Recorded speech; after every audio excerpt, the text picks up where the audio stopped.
A coronation is a ceremony marking the formal investiture of a monarch and/or the consort with regal power, usually involving the ritual placement of a crown upon his or her head and the presentation of other items of regalia. A ceremony without the placement of a crown on one's head is known as an enthronement. The ceremony may include the taking of special vows by the monarch, acts of homage by the new ruler's subjects, and the performance of other ritual deeds of special significance to the particular nation. Once a vital ritual among the world's monarchies, coronations have changed over time for a variety of socio-political and religious factors. Most modern monarchies have dispensed with them altogether, preferring simpler enthronement, investiture, or benediction ceremonies. Coronations are still observed in the United Kingdom, Tonga, and several Asian and African countries.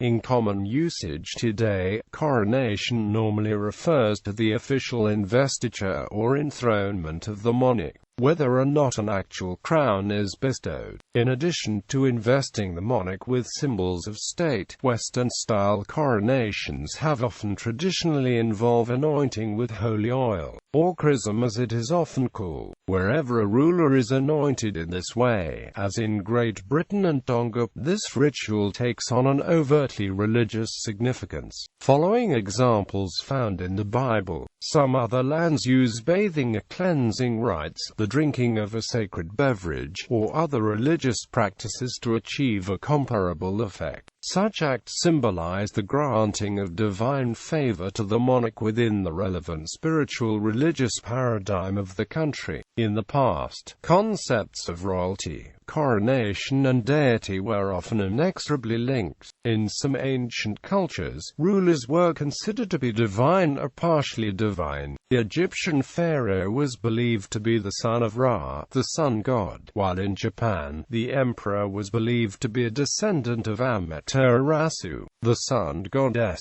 Rome promulgated the practice of emperor worship. In medieval Europe, monarchs claimed to have a divine right to rule. Coronations were once a direct visual expression of these alleged connections, but recent centuries have seen the lessening of such beliefs due to increasing secularization and democratization. Thus, coronations have often been discarded altogether or altered to reflect the constitutional nature of the states in which they are held. However, some monarchies still choose to retain an overtly religious dimension to their accession rituals. Others have adopted simpler enthronement or inauguration ceremonies, or even no ceremony at all. History and development. The coronation ceremonies in medieval Christendom, both Western and Eastern, are influenced by the practice of the Roman emperors as it developed during late antiquity, indirectly influenced by biblical accounts of kings being crowned and anointed. The European coronation ceremonies, perhaps best known in the form they have taken in Great Britain, descend from rites initially created in Byzantium, Visigothic Spain, Carolingian France, and the Holy Roman Empire, and brought to their apogee during the medieval era. In non-Christian states, coronation rites evolved from a variety of sources, often related to the religious beliefs of the particular nation. Buddhism, for instance, influenced the coronation rituals of Thailand, Cambodia, and Bhutan, while Hindu elements played a significant role in Nepalese rites. The ceremonies used in modern Egypt, Malaysia, Brunei, and Iran were shaped by Islam, while Tonga's ritual combines ancient Polynesian influences with more modern Anglican ones. Antiquity coronations, in one form or another, have existed since ancient times. Egyptian records show coronation scenes, such as that of Seti I in 1290 BC. Judeo-Christian scriptures testify to particular rites associated with the conferring of kingship.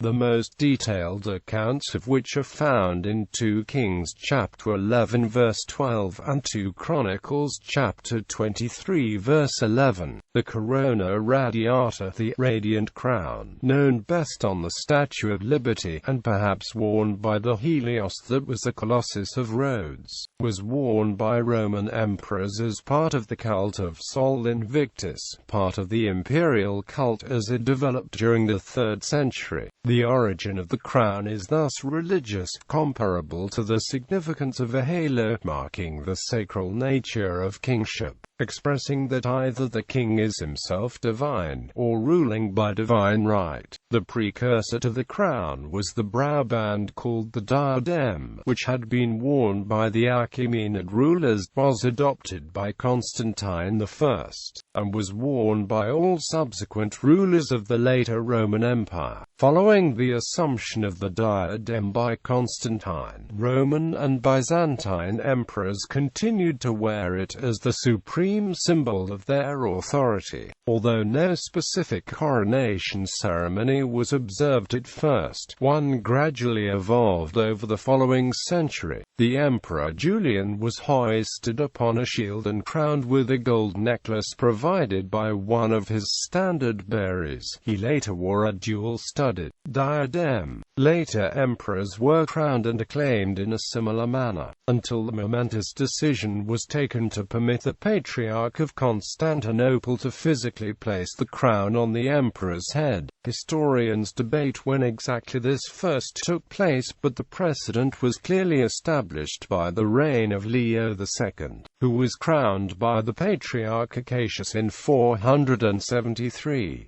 This ritual included recitation of prayers by the Byzantine prelate over the crown, a further, and extremely vital, development in the liturgical order of crowning. After this event, according to the Catholic Encyclopedia, the ecclesiastical element in the coronation ceremonial rapidly developed. In some European Celtic or Germanic countries prior to the adoption of Christianity, the ruler upon his election was raised on a shield and, while standing upon it, was borne on the shoulders of several chief men of the nation in a procession around his assembled subjects. This was usually performed 3 times. Following this, the king was given a spear, and a diadem wrought of silk linen was bound around his forehead as a token of regal authority. Middle Ages. According to Adomnian of Iona, the king of Dalriata Eden Macgabrain came to the monastery at Iona in 574 to be crowned as king by St. Columba. In 610, Heraclius arranged a ceremony in Constantinople where he was crowned and acclaimed emperor. In Spain, the Visigothic king Sizenon was crowned in 631, and in 672, Joamba was the first Occidental king to be anointed as well, by the Archbishop of Toledo. In England, the Anglo-Saxon king Eardwulf of Northumbria was consecrated and enthroned in 796, and Ethelstan was crowned and anointed in 925. These practices were nevertheless irregularly used or occurred some considerable time after the rulers had become kings, until the regular adoption by the Carolingian dynasty in France. To legitimate his deposition of the last of the Merovingian kings, Pepin the Short was twice crowned and anointed, at the beginning of his reign in 752, and for the first time by a pope in 754 in St. Denis. The anointing served as a reminder of the baptism of Clovis I in Reims in 496, where the ceremony was finally transferred in 816. His son Charlemagne, who was crowned emperor in Rome in 800, passed as well the ceremony to the Holy Roman Empire, and this tradition acquired a newly constitutive function in England too. with the kings Harold Godwinson and William the Conqueror immediately crowned in Westminster Abbey in 1066.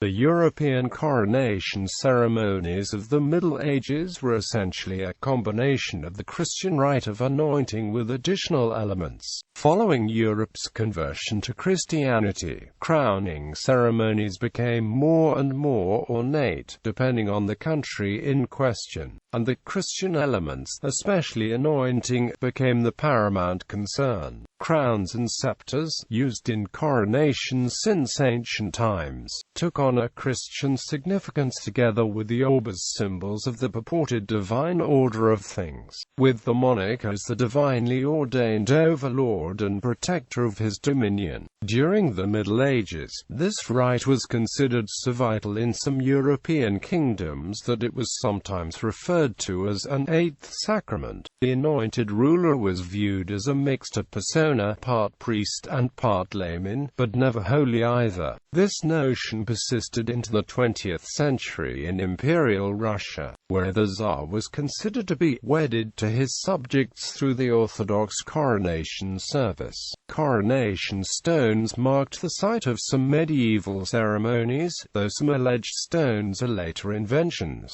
Crowning ceremonies arose from a worldview in which monarchs were seen as ordained by God to serve not merely as political or military leaders, nor as figureheads or historical symbols, a role played by most royals today, but rather to occupy a vital spiritual place in the dominions as well. Coronations were created to reflect and enable these alleged connections. However, the belief systems that gave birth to them have been radically altered in recent centuries by secularism, egalitarianism and the rise of constitutionalism and democracy. During the Protestant Reformation, the idea of divinely ordained monarchs began to be challenged. Modern history, the Age of Enlightenment and various revolutions of the last 3 centuries all helped to further this trend, until the religious dimension of the ceremony has become relatively meaningless in all but a few kingdoms. Hence, many monarchies, especially in Europe, have dispensed with coronations altogether, or transformed them into a simple inauguration or benediction rites that better reflect the secular nature of those states.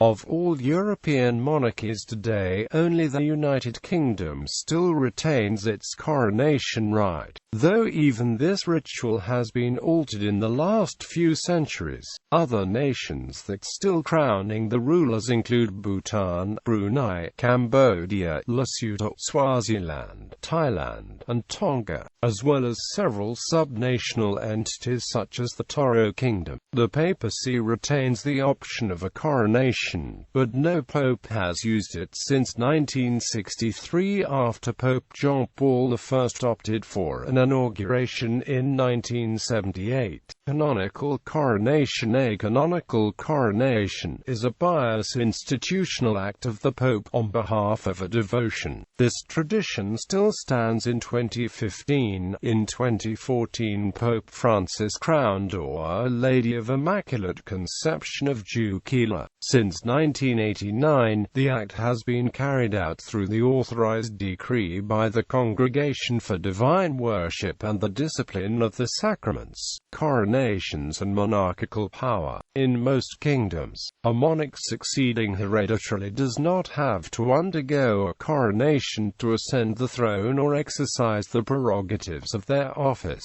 King Edward VIII of the United Kingdom, for example, did not reign long enough to be crowned before he abdicated, yet he was unquestionably the King of the United Kingdom and Emperor of India during his brief reign. This is because in Britain, the law stipulates that in the moment one monarch dies, the new one assumes automatically and immediately the throne. Thus, there is no point at which the throne is vacant. In France, the new king ascended the throne when the coffin of the previous monarch descended into the vault at St. Denis Basilica, and the Duke of Uzes proclaimed "Loire est mortis, vive Loire." In Hungary, on the other hand, no ruler was regarded as being truly legitimate until he was physically crowned with St. Stephen's crown, while monarchs of Belgium or Albania were not allowed to succeed or exercise any of the prerogatives until swearing a formal constitutional oath before the respective nations' parliaments.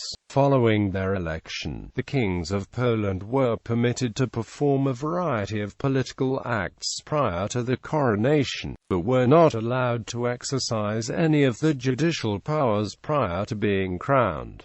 Coronation of heirs apparent. During the Middle Ages, Capetian kings of France chose to have their heirs apparent crowned during their own lifetime in order to avoid succession disputes. This practice was later adopted by Angevin kings of England, kings of Hungary, and other European monarchs.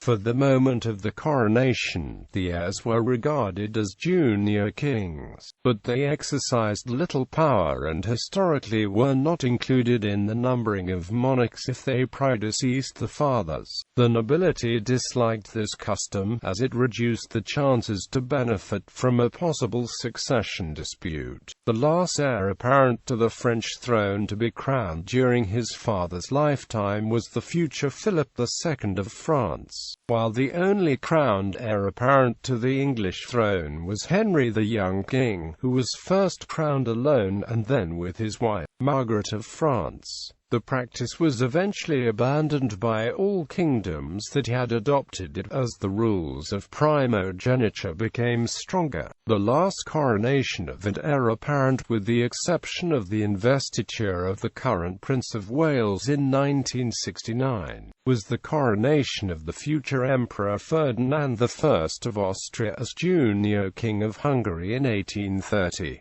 In the modern era, specific coronation rituals by country, arranged by continent or region, are described in the following articles: coronations in Africa, coronations in the Americas, coronations in Asia, coronations in Europe, coronations in Oceania. Other uses. The term coronation is sometimes used in a semi-ironic sense to refer to uncontested party leadership elections, with all potential party leaders choosing to back a single candidate or to stay silent, rather than stand in an election they are likely to lose. This typically happens where there has been a protracted behind-the-scenes attempt to remove the outgoing leader, leading to a significant amount of time to determine who has the most party support before the election proper. Gallery. Bibliography. Coronations, Medieval and Early Modern Monarchic Ritual. Ed. Janos M. Back, University of California Press, 1990. ISBN 978-052006-6779. Zupka, Dusan, Power of Rituals and Rituals of Power, Religious and Secular Rituals in the Political Culture of Medieval Kingdom of Hungary, in Historiography in Motion. Bratislava, Banska Bystrica, 2010, pp. 29-42. ISBN 978-8089388318-31-8.